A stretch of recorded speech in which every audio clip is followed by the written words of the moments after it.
warahmatullahi wabarakatuh. Selamat pagi, salam sejahtera untuk kita semua. Shalom, Om Swastiastu, Namo Buddhaya, salam kebajikan.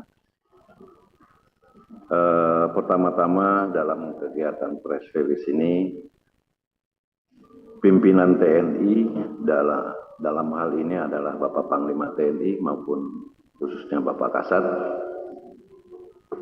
menyampaikan rasa bela sungkawa yang sebesar-besarnya kepada institusi Polri, khususnya untuk keluarga korban AKP Anumerta Lucianto, kemudian Aibda Anumerta Petrus Aprianto, dan Bribtu Anumerta Galib Surya Gandana dalam kejadian gugurnya pada saat almarhum melaksanakan tugas tanggal 17 Maret 25. Kemudian dalam proses penyidikan kami itu kita mengacu kepada acara pidana militer yang tertuang dalam Undang-Undang Nomor 31 Tahun 97 tentang Peradilan Militer.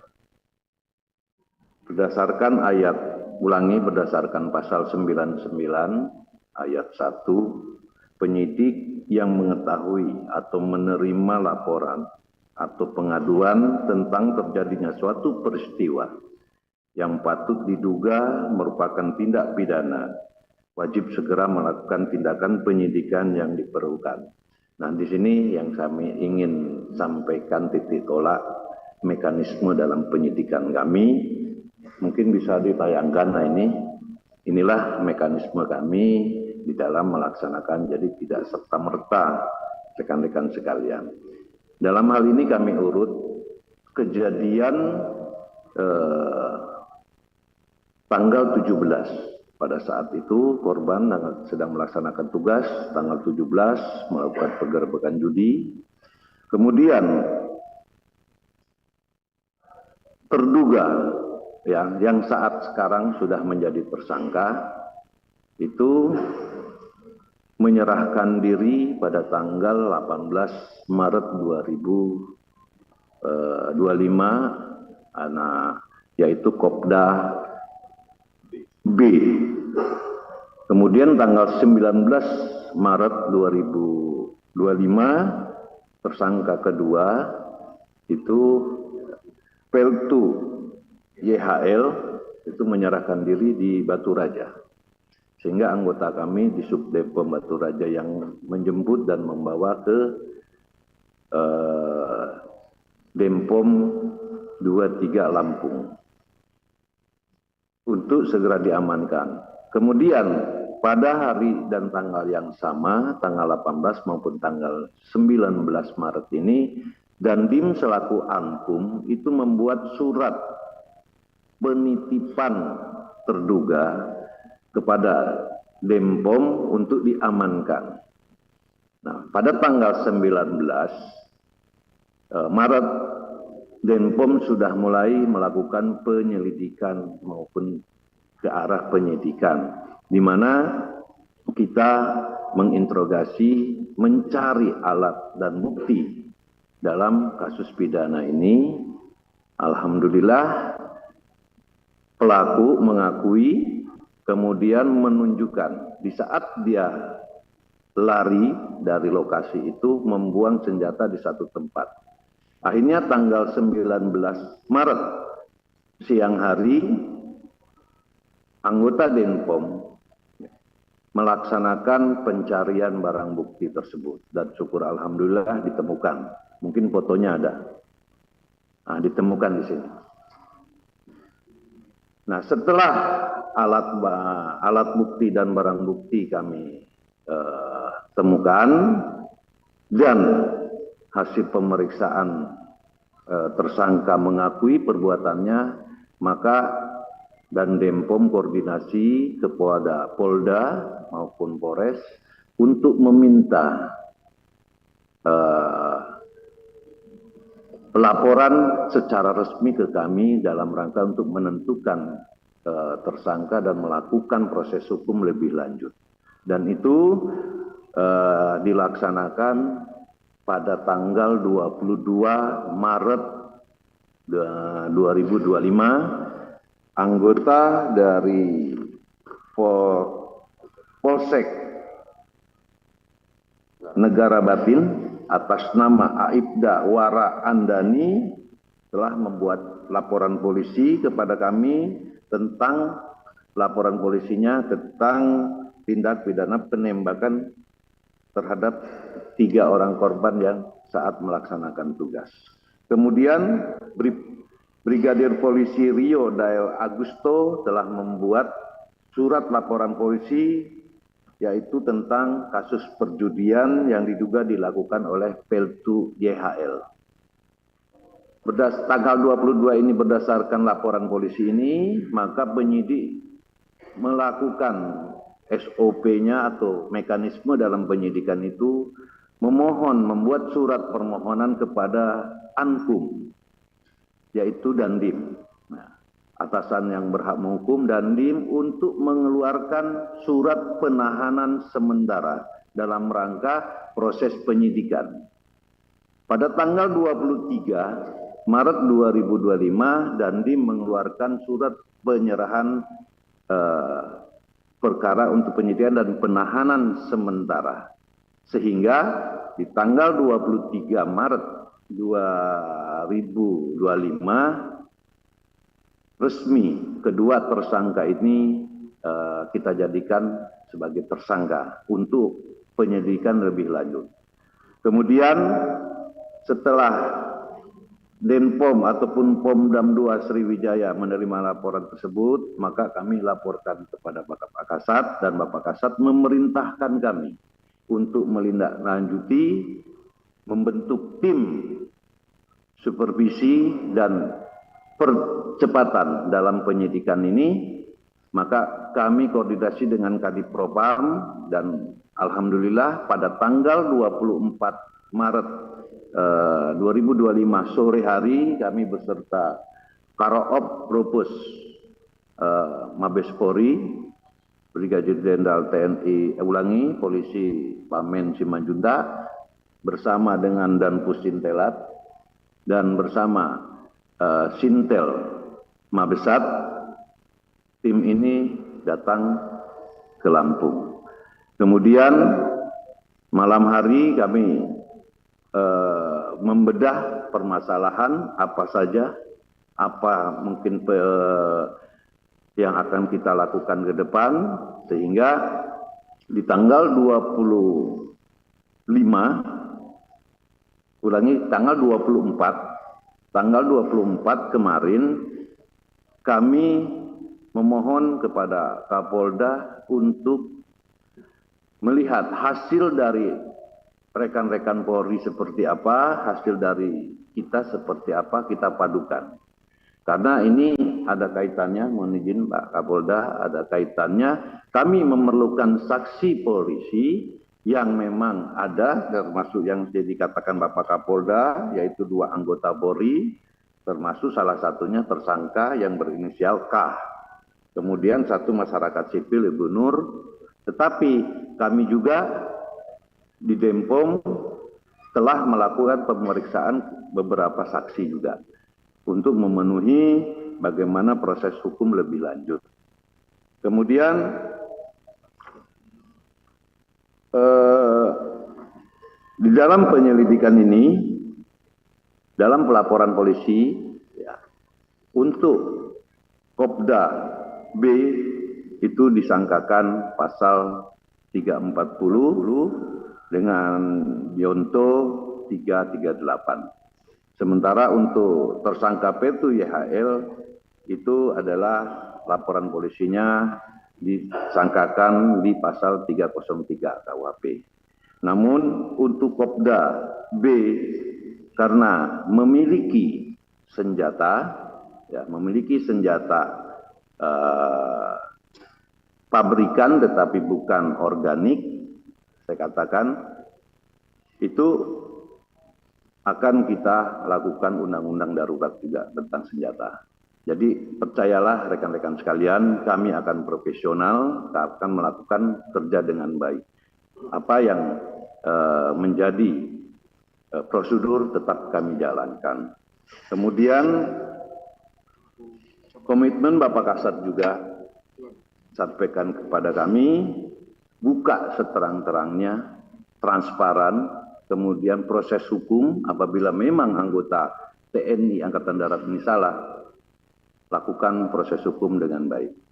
Maka kami akan berupaya untuk percepatan. Tim kami dari Jakarta 10 orang, kami akan memperkuat Denpom untuk segera menyelesaikan persoalan ini dan selalu bekerja sama dengan Polda, khususnya mungkin Dirkrim kami akan tetap lakukan. Dan jelas komitmen Bapak Kasat, kolaborasi ini harus dilaksanakan, jaga institusi kedua belah pihak yang sudah sinergitas antara TNI dan Polri, kemudian lakukan yang terbaik untuk bangsa ini. Mungkin bisa kami jelaskan seperti ini, kurang dan lebihnya saya mohon maaf. Saya akhiri. Wassalamualaikum warahmatullahi wabarakatuh. Terima kasih Bapak, kami haturkan atas penyampaian hasil joint investigation. Selanjutnya pada sesi tanya jawab, kami sampaikan kepada rekan-rekan awak media untuk tertib dari sisi kiri 1, tengah 1, dan kanan 1. Sesi pertama 3 pertanyaan. Kami persilakan sisi kanan 1. Ya, 1 silakan. Dikasih mic-nya. Ini mana.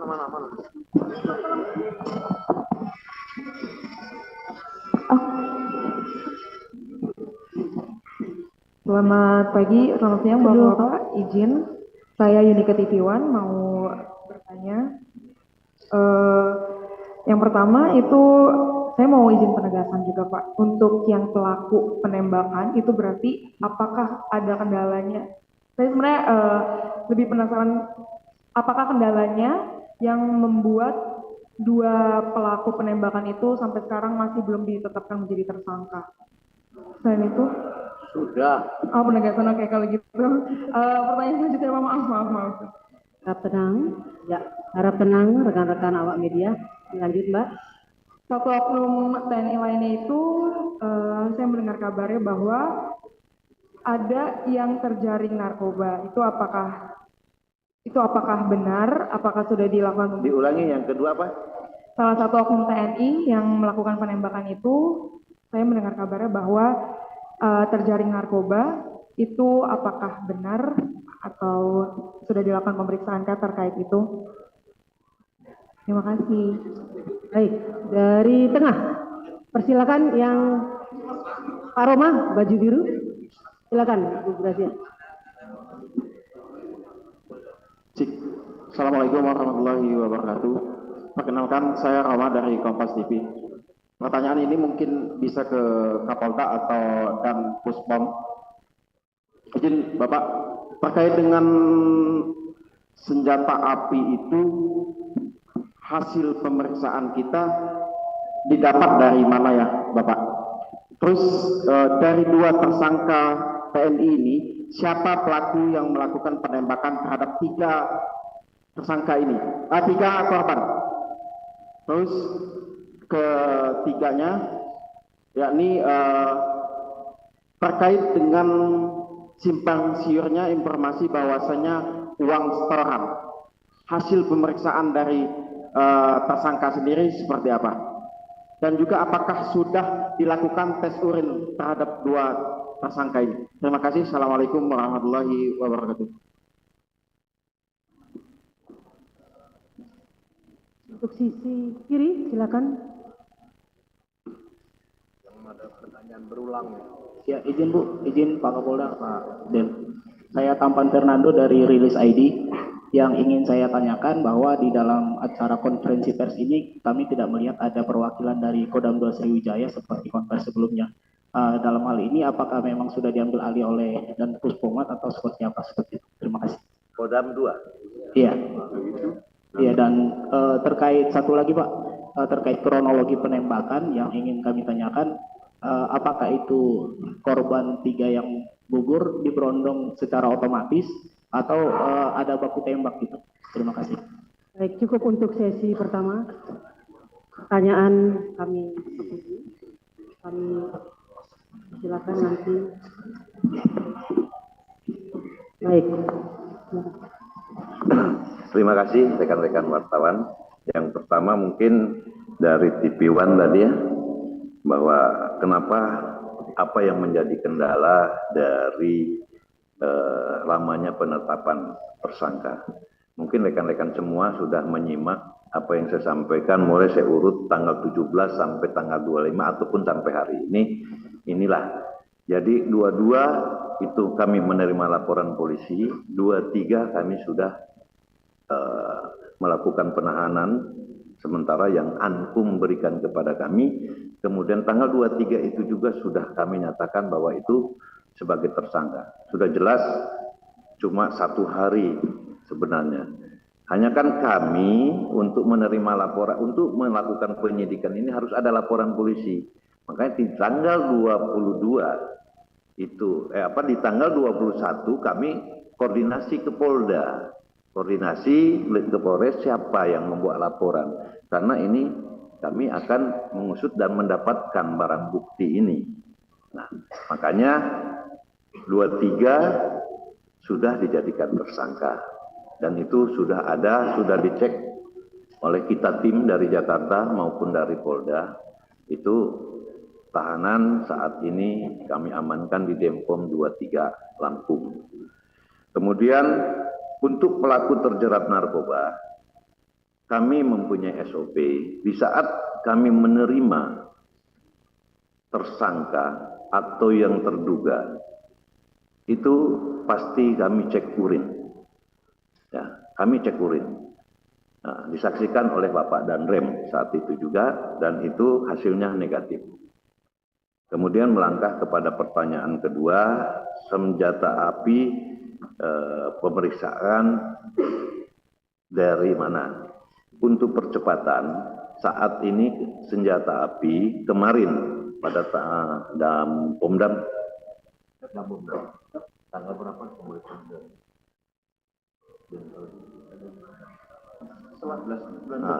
Tanggal 19 setelah kami menemukan senjata api dalam bukti ini, Dampomdam membuat surat kepada Denpal untuk mengecek secara senjata ini adalah organik, ya senjata organik atau apa.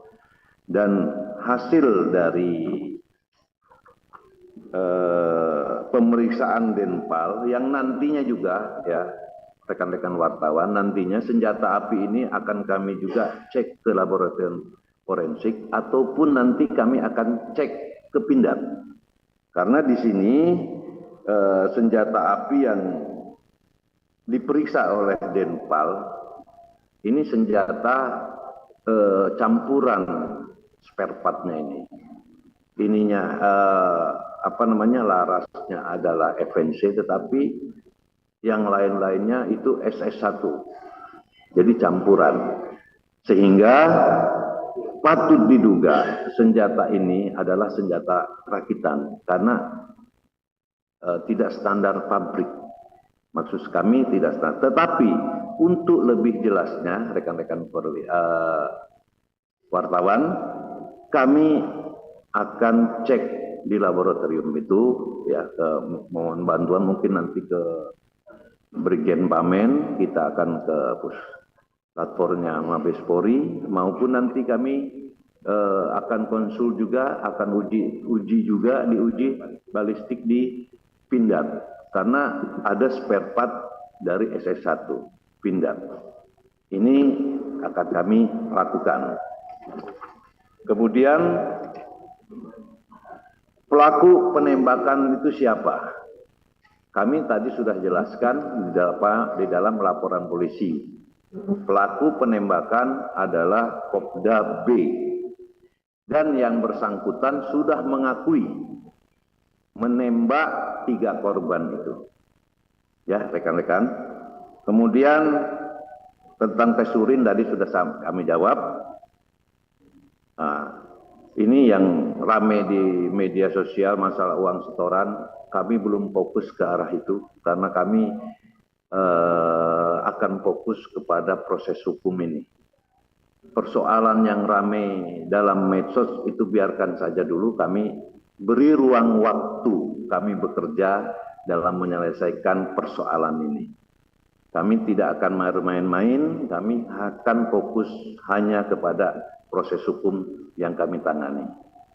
Kemudian khusus apakah pejabat Kodam 2 Sriwijaya itu diambil alih oleh tim? Tidak.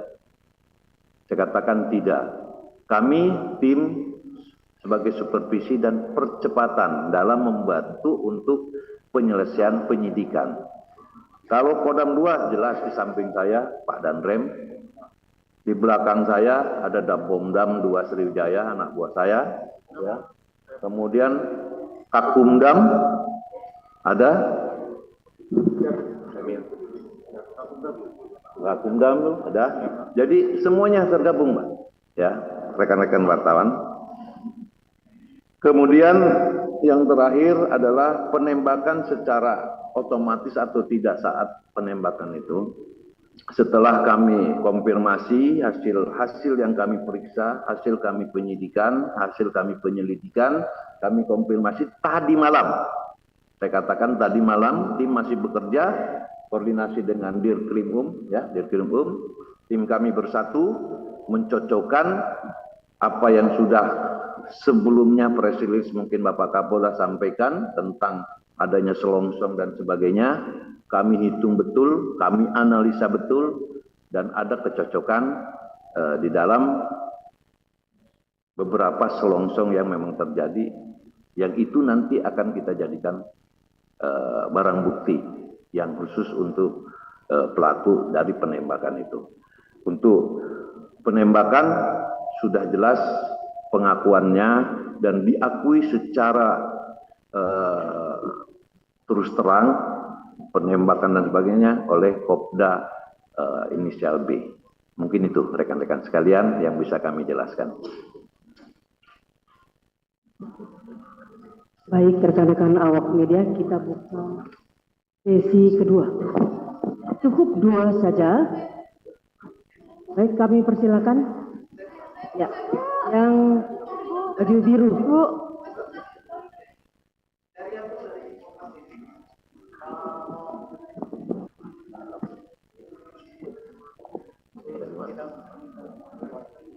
Izin Bapak Ibu, perkenalkan saya Paulina dari Kupas Tuntas.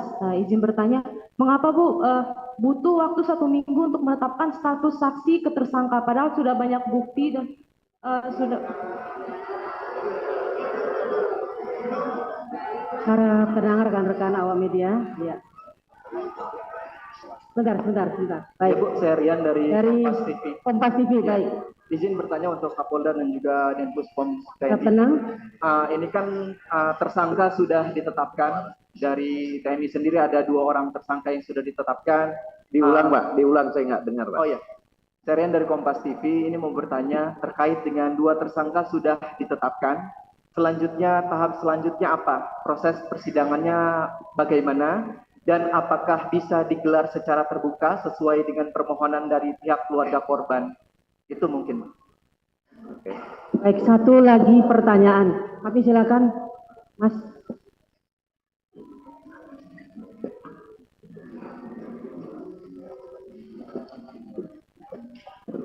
Assalamualaikum warahmatullahi wabarakatuh. Izin Komandan Jenderal, saya Dian Hadiatna dari LKBN Antara.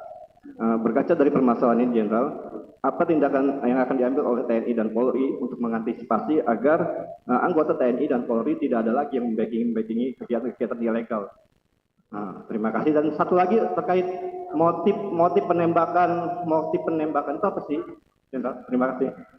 Baik, cukup 2 saja untuk sesi terakhir yang kedua. Persilakan kepada Bapak. Baik, izin Pak Kapolda.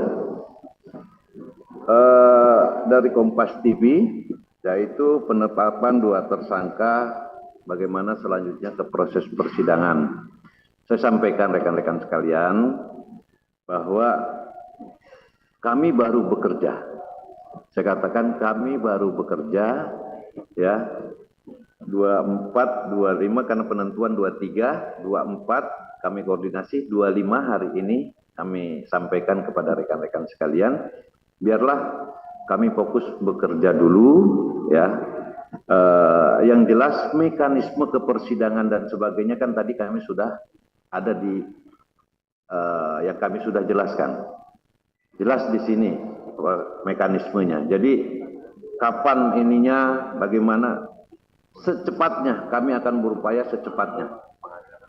Nah, untuk proses persidangan pengadilan militer itu terbuka untuk umum, di mana Panglima TNI maupun Bapak Kasat sudah menyampaikan yang kami sampaikan tadi, bahwa buka seterang-terangnya dan transparan, dan itu menjadi titik tolak kami bekerja.